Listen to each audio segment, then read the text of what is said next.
ज्योतिराज सिंधिया जी के खास सिपे सालार रहे गोविंद राजपूत सब पूरा मध्य प्रदेश जानता है कि आपने क्लीन चिट दे रखी। अगर आपने क्लीन चिट नहीं दी तो आप मोदी जी को स्पष्ट करें कि अगर गोविंद राजपूत उसके अंदर है तो उनको तत्काल बर्खास्त करें। क्या सिंधिया जी इस बारे में लिखेंगे पत्र? सिंधिया जी बता, मध्य प्रदेश में घोटाले पे घोटाले होते, कभी सरकार उसका जवाब नहीं देना चाहती, विधानसभा में चर्चाओं में नहीं लाना चाहती, और इसमें कई अधिकारी कई मंत्री जो भ्रष्टाचार में लिप्त रहते हैं उनको बचाना चाहती है ये भारतीय जनता पार्टी की मोहन यादव की सरकार। निश्चित तौर से पूरे देश के अंदर मोदी जी हमेशा कहते हैं जीरो टॉलरेंस की बात, और अभी ग्लोबल मीट में आ रहे हैं तो जीरो टॉलरेंस मध्य प्रदेश में है कि नहीं, आने के पहले मोदी जी को ये समझना पड़ेगा, स्पष्ट करना पड़ेगा मध्य प्रदेश की जनता को।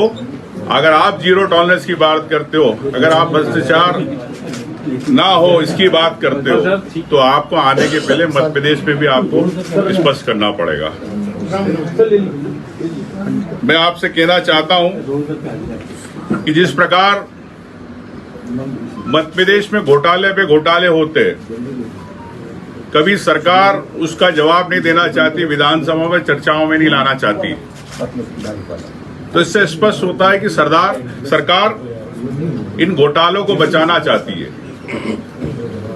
और इसमें कई अधिकारी कई मंत्री जो भ्रष्टाचार में लिप्त रहते हैं उनको बचाना चाहती है ये भारतीय जनता पार्टी की मोहन यादव की सरकार है। आप समझते हैं कि ये आपने सौरभ शर्मा जी की आपको पता ही है पूरी कहानी, एक बहुचर्चित परिवहन घोटाला मध्य प्रदेश में हुआ, लेकिन सौरभ शर्मा को सिर्फ पकड़ा गया और जांच पे लीपापोती की जा रही है। क्या सौरभ शर्मा के पास जो डायरिया मिली, जो कागज मिले, जो बयान दिए, उनसे जितने भी आपने आज तक पूछताछ क्यों नहीं करी?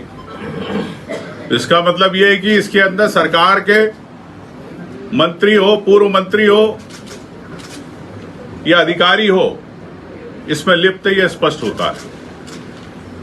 और मोहन यादव जी से मैं कहना चाहता हूं कि आप भ्रष्टाचार को रोकना चाहते हैं तो सौरभ शर्मा की जो भ्रष्टाचार की आंख जल रही है, इसमें आप हाथ डालने से क्यों बचते हो? क्या आपके हाथ झुलस जाएंगे? क्या आपके लोगों के हाथ झुलस जाएंगे? अगर आपका ईमान है, आपकी नीयत साफ है, तो इस पे मेरा सोचना है कि कार्रवाई होना चाहिए। साथियों, 19 दिसंबर 2024 को सौरभ शर्मा लोकायुक्त की छापा पड़ा। 41 दिनों के बाद 28 जनवरी को उनकी कथित गिरफ्तारी हुई। सौरभ शर्मा किस देश में रहे, किस प्रदेश में रहे, किसने शरण दी, किसने खाने की व्यवस्था कराई, इसके बारे में सरकार और जांच एजेंसियां नहीं बता पाई। फोन कॉल की डिटेल अभी तक सामने नहीं आई, नहीं तो सामान्य तक कोई भी अपराधी पकड़ा जाता है उसकी सीडीआर की सबसे पहले पुलिस लेती है और सामने दिखाती है।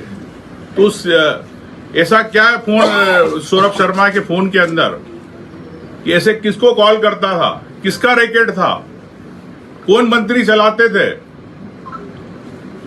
अगर ये बात सामने अगर आए, जांच एजेंसी लाए, तो मैं समझता हूं कि कई मंत्री कई अधिकारियों की कुर्सियां हिल जाएगी, गिर जाएगी। इस मामले में कुछ जांच एजेंसियों से मेरे सवाल है, परिवहन विभाग में ठेके की प्रथा कब शुरू हुई? आपकी जानकारी के लिए 2018 में कांग्रेस की सरकार बनी, 2019 के बाद कई मामलों के अंदर जब भारतीय जनता पार्टी की सरकार आई, गोविंद राजपूत जी ने पूरा रैकेट कैसे मिनिस्टर हो ना जमीनें खरीद रहे करोड़ों अरबों रुपए की, इस बारे में कई लोगों ने अपनी बात कही, लेकिन सामने जांच इनसे छुपाती रही। सौरभ शर्मा के साथ नरेंद्र भदौरिया, परिवहन आरक्षक, शिवपुरी चेक पॉइंट 1, गौरव पाराशर, परिवहन आरक्षक, शिवपुरी चेक पॉइंट 1 जो वर्तमान में पदस्थ है, हेमंत जाटव, परिवहन आरक्षक, शिवपुरी चेक पॉइंट 2, धनंजय चौबे, परिवहन आरक्षक, शिवपुरी चेक पॉइंट 1। ये चारों परिवहन आरक्षक चेक पोस्टों का ठेका लेते थे। इन्हें अभी तक कोई जांच और पूछताछ क्यों नहीं गई जांच एजेंसी ने? तो ये स्पष्ट होता है, ना इनके मोबाइल नंबर, इनके ना कॉल की सीडीआर की रिपोर्ट निकाली गई। जो लोग खुलेआम पूरे प्रदेश में ठेका चला रहे थे, महीने का 150 करोड़ रुपए यानी साल के लगभग 1,500 करोड़ रुपए वसूले जा रहे थे, इस पे ये पैसा क्या इन आरक्षकों के पास रहा कि ऊपर गया ट्रांसपोर्ट कमिश्नर, किस अधिकारी को गया, किस मंत्री को गया? इसके बारे में जांच एजेंसियां चुप है और मोहन सरकार चुप है। तो कैसा जीरो टॉलरेंस की बात करते हैं मोदी जी? ये मैं कहना चाहता हूं कि इसमें कई लोग हैं। सौरभ शर्मा का एक और प्राइवेट सहयोगी अजय रावत, जिसका मोबाइल नंबर 909272711173 है, जो कि डबरा का रहने वाला है, उसका काम चेक पोस्ट पर अवैध वसूली का था। उसके साथ क्या कनेक्शन थे? जब साथी था सौरभ शर्मा का, जांच एजेंसियों ने इनको क्यों नहीं उठाया, इनसे क्यों नहीं बात करी? तो मैं समझता हूं कि सारी डीलिंग तत्कालीन मंत्री थे उस समय गोविंद सिंह राजपूत, जो उनके बंगले पे संजय श्रीवास्तव के ऑफिस में होती थी। तो ये सीधा सीधा एक पूरे तार जुड़े हुए परिवहन मंत्री से। सौरभ शर्मा ने भी बताया, लोकेश शिवदासन जो कि हवाला का काम करता था, उसके साथ सौरभ शर्मा, संजय श्रीवास्तव, श्वेता श्रीवास्तव एक ड्रोन कंपनी चलाते थे, जो रायको बायोटेक सॉल्यूशन प्राइवेट लिमिटेड के नाम से में बिजनेस पार्टनर भी है। इस कंपनी को हाल में दिल्ली में एक्सपो में डेमो भी प्रदर्शित किया गया। तो संजय श्रीवास्तव, पत्नी श्वेता श्रीवास्तव के लोकेश शिवदासन कंपनी में जो पार्टनर है, तो इससे स्पष्ट होता है कि सौरभ शर्मा और संजय श्रीवास्तव के क्या तार थे, ये भी आपको स्पष्ट होता है। मैं आपसे कहना चाहता हूं कि गोविंद राजपूत जी ने कई जमीनें खरीदी, लेकिन आपकी जानकारी के लिए 2019 से लेकर 2024 के बीच में खरीदी।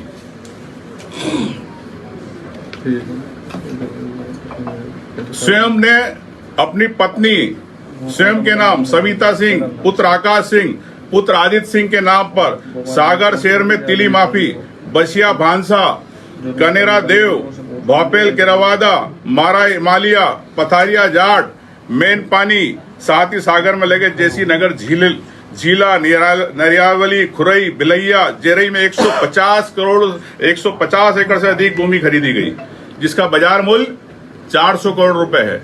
ये स्पष्ट होता है कि गोविंद राजपूत जी, ये रजिस्ट्रियां है पूरी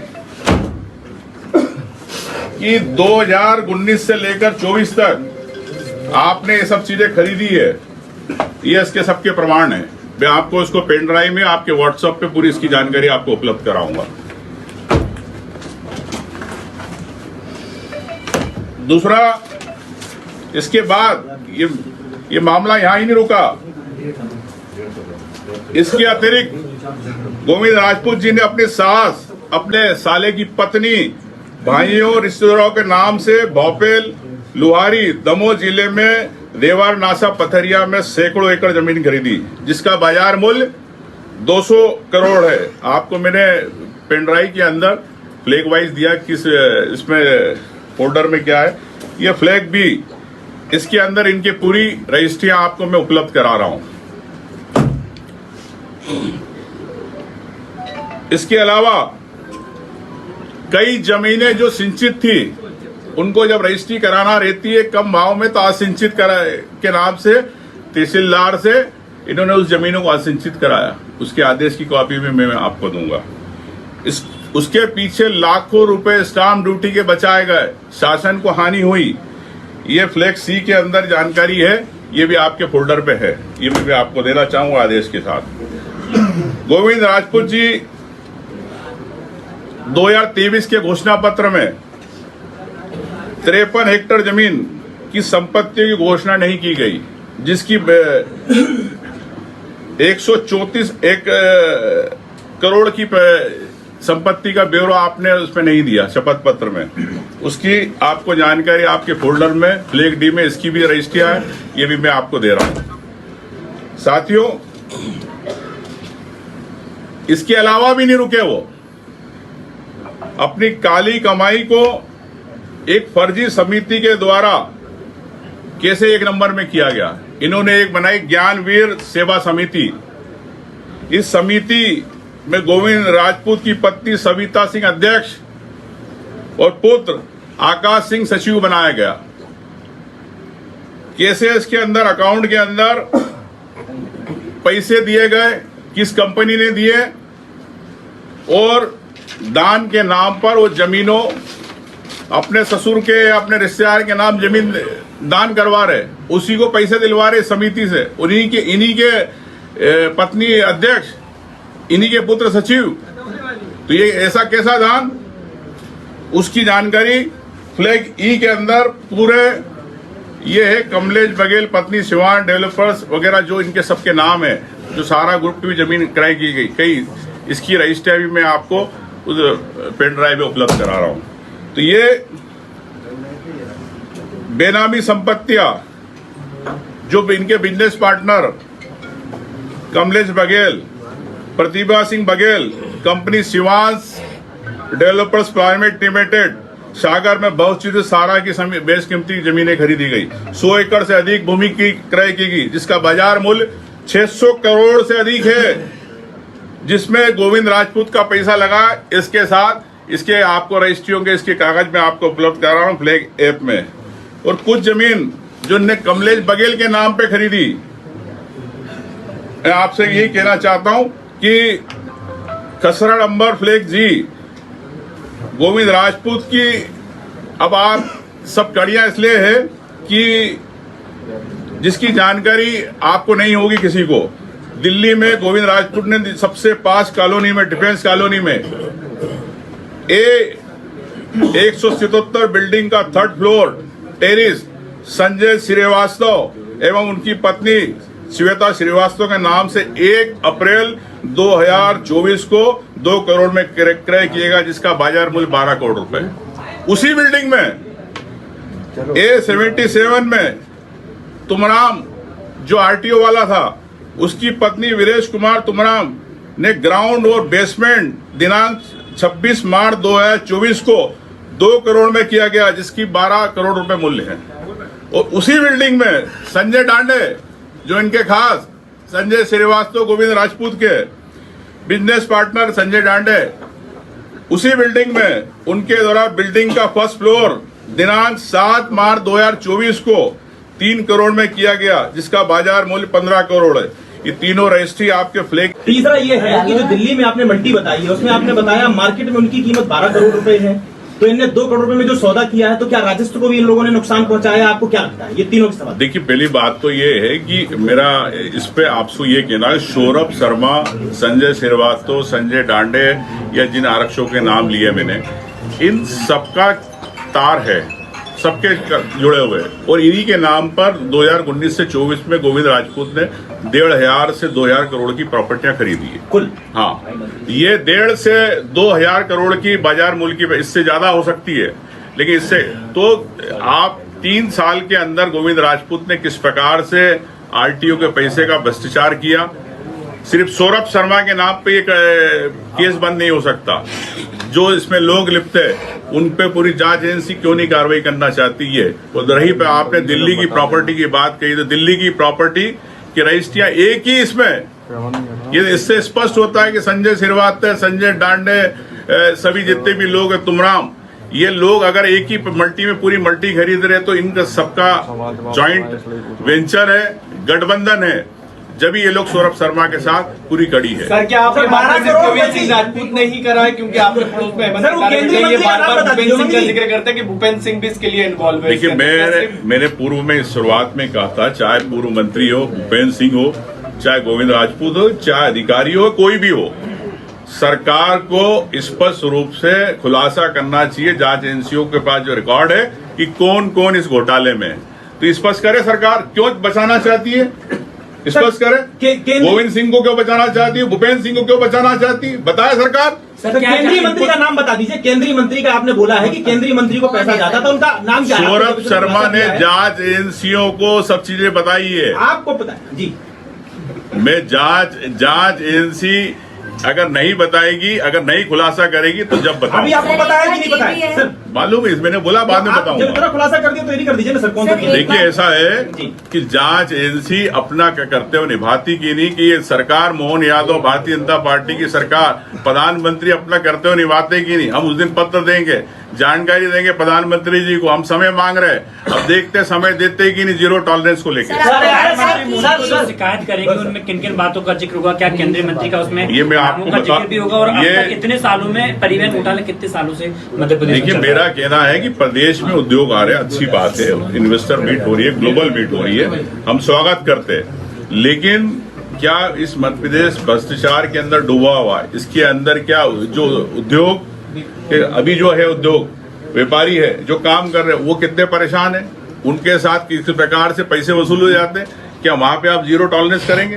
तो हम चाहते हैं कि जीरो टॉलरेंस रहे, और स्वागत है उद्योग यहाँ पे आए। आप बुंदेलखंड दौरे पर सर, आप बुंदेलखंड दौरे पर थे। को सब पता है, जानकारी सब सौरभ ने बता चुका है, मगर सामने नहीं आ रही। मैं- आपका ये हाल है। इसीलिए मैंने आपके सामने मय प्रमाण के साथ जितनी रजिस्ट्रियां हुई है ये आपके सामने रखी है, ताकि आप ये कल से ये नहीं कह रहे कि जांच एजेंसी अगर कागज नहीं दिखाना चाहती तो उमंग सिंगार ने कागज आपके सामने सर, सर, रखा। बुंदेलखंड दौरे का यही इनपुट है कि इसके अलावा कोई और भी इनपुट है? क्योंकि आप भी लगातार बुंदेलखंड में गए थे, लोगों से मिले थे कि दस्तावेज इकट्ठे किए हैं। देखिए, मैंने आपसे ये कहा कि आपने फिर मेरा सवाल सुना नहीं।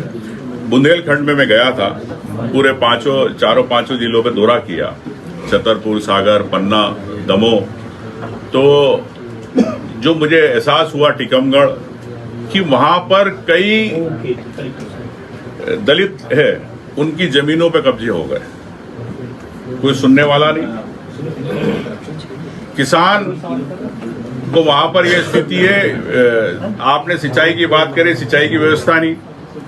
आदिवासी पन्ना में मिले, मैं एक गांव में गया, मनोर करके गांव में, वहां पर यह स्थिति थी। आप चाहे तो मैं आपको वीडियो दे सकता हूं।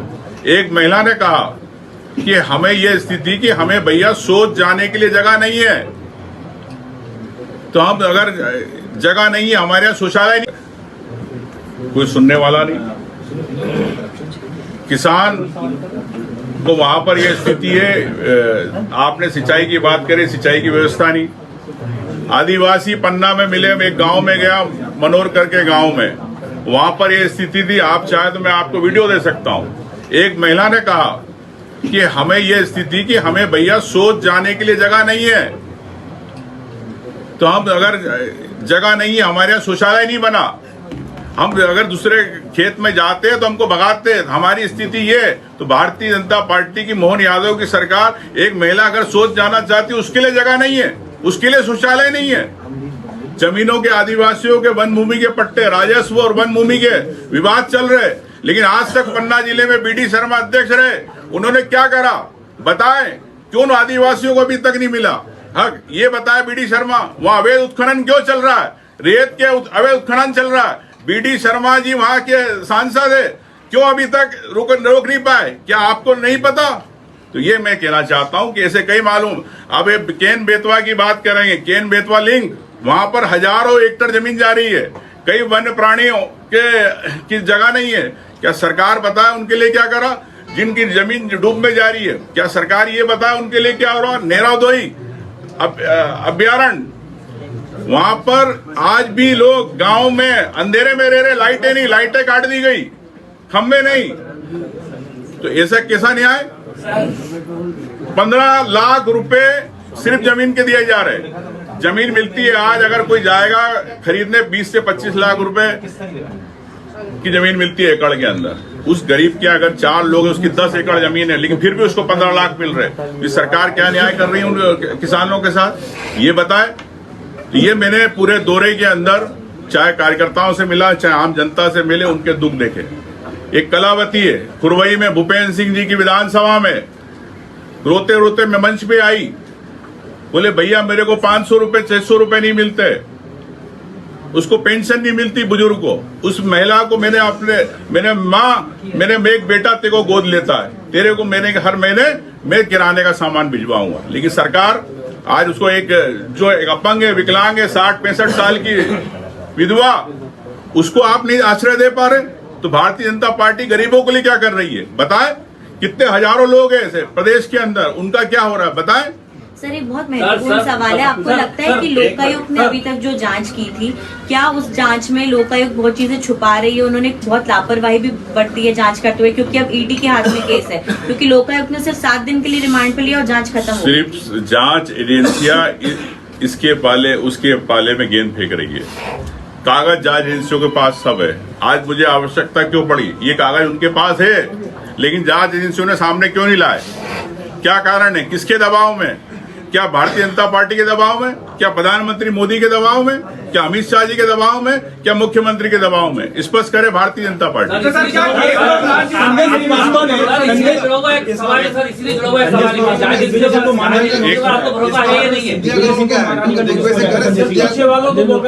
दिग्विजय सिंह राजनाथ सिंधिया पर आरोप लगा रहे हैं। जांच एजेंसियों पर भरोसा है नहीं आपको?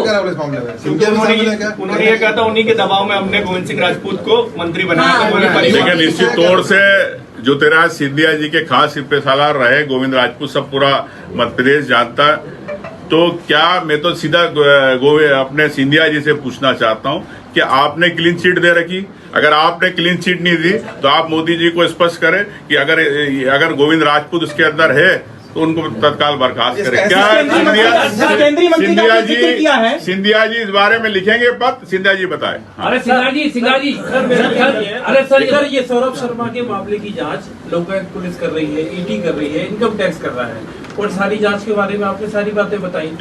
आपका कांग्रेस का अगला स्टेप क्या होगा? वो जो कर रहा है वो तो दिख रहा है, आप अगला स्टेप क्या लोगे? देखिए, सबसे स्वाभाविक बात है, हम सरकार से बहुत महत्वपूर्ण सवाल है। आपको लगता है कि लोकायुक्त ने अभी तक जो जांच की थी, क्या उस जांच में लोकायुक्त बहुत चीजें छुपा रही है? उन्होंने बहुत लापरवाही भी बरती है जांच करते हुए, क्योंकि अब ईडी के हाथ में केस है, क्योंकि लोकायुक्त ने सिर्फ 7 दिन के लिए रिमांड पे लिया और जांच खत्म हो गई। सिर्फ जांच एजेंसियां इसके पाले उसके पाले में गेंद फेंक रही है। कागज जांच एजेंसियों के पास सब है। आज मुझे आवश्यकता क्यों पड़ी? ये कागज उनके पास है, लेकिन जांच एजेंसियों ने सामने क्यों नहीं लाए? क्या कारण है? किसके दबाव में? क्या भारतीय जनता पार्टी के दबाव में? क्या प्रधानमंत्री मोदी के दबाव में? क्या अमित शाह जी के दबाव में? क्या मुख्यमंत्री के दबाव में? स्पष्ट करे भारतीय जनता पार्टी।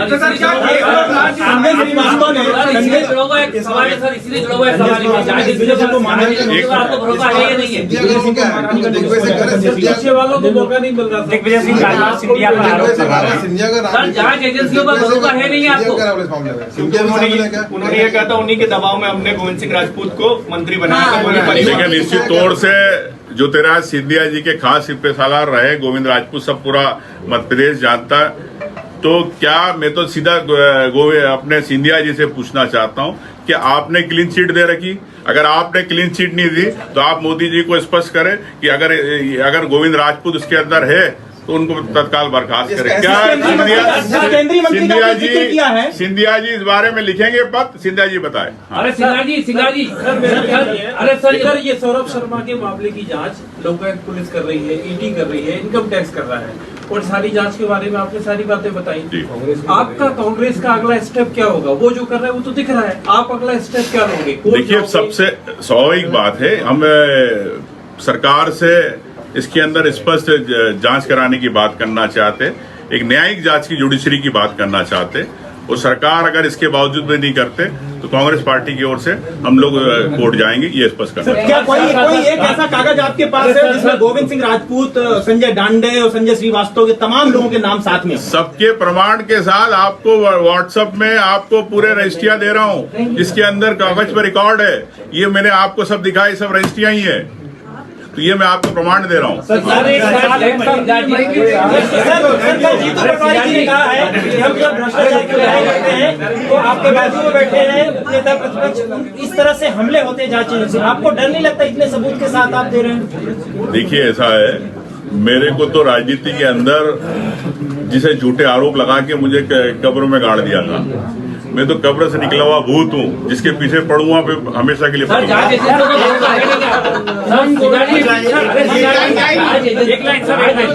आपको भरोसा है या नहीं है जी? जांच एजेंसियां जांच कर रही है पूरे मामले की, उसमें भरोसा है या नहीं? मुख्यमंत्री जी का वक्तव्य आना चाहिए। मुख्यमंत्री जी कोई बयान देना नहीं चाहते, क्यों चुप है? स्पष्ट करे, इतना बड़ा हजारों करोड़ का घोटाला है, मुख्यमंत्री जी क्यों चुप है? पूरी भारतीय जनता पार्टी क्यों चुप है? स्पष्ट करे। हमने आपसे कहा कि अगर मुख्यमंत्री अगर न्यायिक जांच नहीं कराते इसकी, तो हम इस पे कोर्ट जाएंगे। उमंग के टारगेट पर भूपेंद्र हैं, उमंग के टारगेट पर गोविंद हैं और हेमंत के टारगेट पर भूपेंद्र हैं। परिवहन विभाग समझ में नहीं आ रहा। देखिए, हेमंत जी ने चाहे भूपेंद्र सिंह राजपूत की बात करी है, तो भूपेंद्र सिंह राजपूत भी परिवहन से सौरभ शर्मा की बात करी। हमने गोविंद राजपूत हो चाहे भूपेंद्र सिंह ठाकुर हो, तो मैं आपसे कहना चाहता हूं कि हमारा टारगेट सौरभ शर्मा है। कि सौरभ शर्मा तो एक छोटी मछली है, लेकिन वो किसको पैसा पहुंचाते थे, बड़े मगरमच्छ, उनके नाम सामने नहीं आ रहे। तो चाहे हेमंत जी हो चाहे मैं हूं, हमने सिर्फ इस परिवहन घोटाले को उजागर करने की बात करना चाहते हैं। जो भी हो, मंत्री के अलावा अधिकारी हो या मुख्यमंत्री अगर इसमें आंच में आ रहे तो वो भी बताएं, लेकिन मुख्यमंत्री जी को स्पष्ट करना पड़ेगा। जांच नहीं हो जाती। गोविंद जी को ये आप जानते हैं। हाँ सर, यहाँ से जांच नहीं हो जाती।